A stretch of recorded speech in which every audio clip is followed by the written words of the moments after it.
అలాగే సజ్జల రామకృష్ణారెడ్డి గారు ఈరోజు మాట్లాడుతా వైఎన్ కాలేజీలో చదువుకొని చిన్న స్థాయి నుంచి వచ్చి ఎదిగిన వ్యక్తి ఈ రోజున పవన్ కళ్యాణ్ అనే వ్యక్తిని మీ ముందు నిలబెట్టి ఎన్డీఏ కూటమికి బలంగా వెన్నెముకలా తయారయ్యాడంటే అది చిరంజీవి గారి పుణ్యం. మెగాస్టార్ చిరంజీవి గారి పుణ్యం.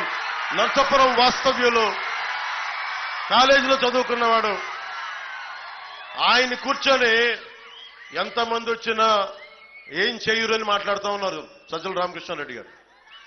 సజ్జల రామకృష్ణారెడ్డి గారు కూడా చెప్తున్నా, మీరందరికీ డబ్బులు ఎక్కువైపోయినాయి, మీ అందరికీ అధికారం ఎక్కువైపోయింది, నోటికి ఏదొస్తే అది మాట్లాడటం అలవాటైపోయింది మీకు. రజనీకాంత్ వచ్చి, సూపర్ స్టార్ రజనీకాంత్ గారు వచ్చి చంద్రబాబు గారి కోసం పాప ఆయన ఏదో ఆయన బాగుండాలని బర్త్డే విషెస్ చెప్పి ఆయన చెప్తే ఆయన్ని కూడా తిట్టేస్తారు వీళ్ళు. మొన్నదాకా మెగాస్టార్ చిరంజీవి గారు పాపం ఆయనకి ఆయన ఏదైనా పాలసీలు చెప్తే బాగున్నాయని ఎంకరేజ్ చేసినప్పటి వరకు చిరంజీవి గారు మంచోళ్లే. కానీ ఈ రోజున చిరంజీవి గారు జనసేనకి 5 కోట్ల రూపాయలు ఇచ్చి వారి అబ్బాయి రామ్ చరణ్ నువ్వు కూడా డబ్బులు ఇవ్వాలని చెప్పి జనసేనకి నిలబడాలని చెప్తే వెంటనే ఈ రోజున సీఎం రమేష్ గారు పెందుర్తి మన రమేష్ గారికి ఇద్దరికి మద్దతుగా నేను ఎన్డీఏ కూటమికి మద్దతు తెలుపుతున్నాను, లేదంటే వాళ్ళిద్దరికి మద్దతు తెలుపుతున్నాను అన్న ఒక మాట అనగానే చిరంజీవి వచ్చినా ఎవరు వచ్చినా ఏమవ్వదు, మాకు సింహం సింగిల్ గా వస్తే వాళ్ళు సింహాలు అంటాయి. ఒక్కసారి మీ ముఖాలు చూసుకున్నారు, అర్థంలో మీరు సింహాల్లాగా ఉన్నారా?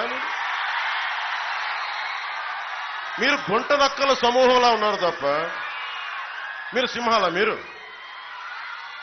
సింహం ఎలా ఉంటుందో చెప్తాను మీకు, అది గడ్డం చూసుకోదండి.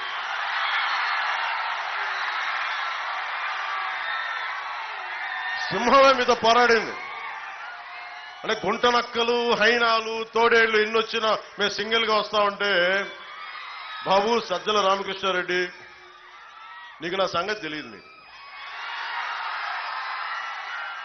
నేను ప్రతిరోజు జగన్ కూడా చెప్తున్నా,